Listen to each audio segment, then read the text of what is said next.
Every day, we touch, we eat, we share, we breathe. It's life. And all around us, we live it with others. But also living among us are threats to our very existence, disease-causing germs and pathogens. Too often, these organisms are allowed to live on the surfaces of the things we touch. Unseen, unfelt, they are invisible enemies that can hijack our health and well-being.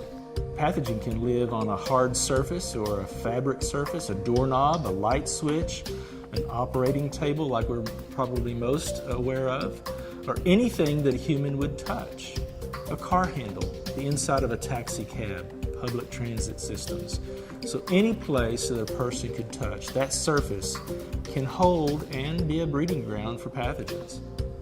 Each year, companies and organizations spend billions of dollars to eliminate these infectious pathogens in order to protect the lives of those within, only to fall short of attaining healthy surfaces. A lot of traditional chemicals, they all have their issues.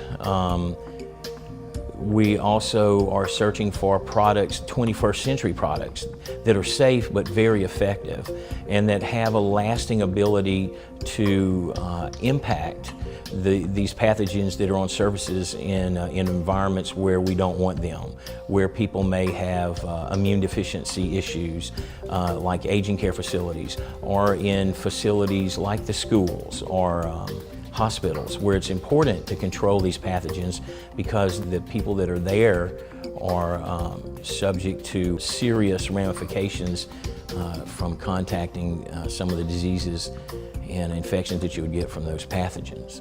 Because the technology really has not changed in almost 30 years, their idea of making things better would be to overpour the chemicals or to do a custom blend of chemicals.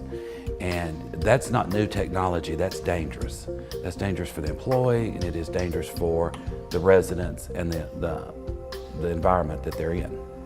Getting to healthier and cleaner surfaces requires obviously the technology and the advancements, but there's behavior.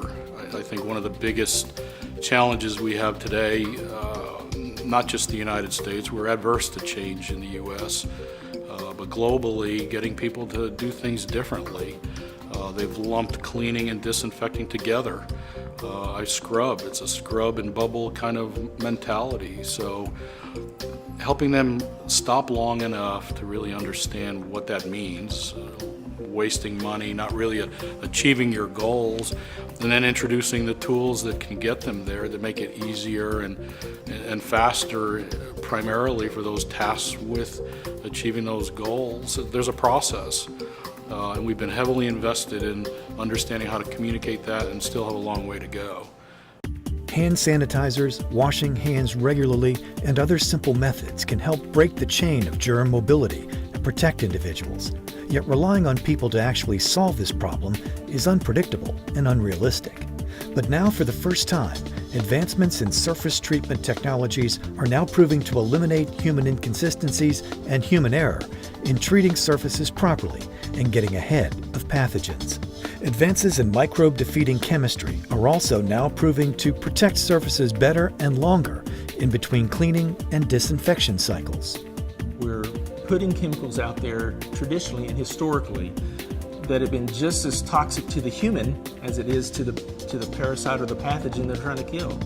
So with the advancement of chemicals and making them more safe for the human host and the human person and the animal and the plant, I think that relationship is very crucial. So I see the importance of chemical advancements, but without a methodology to apply that chemical in a concise, efficient, repeatable process, one can't live without the other.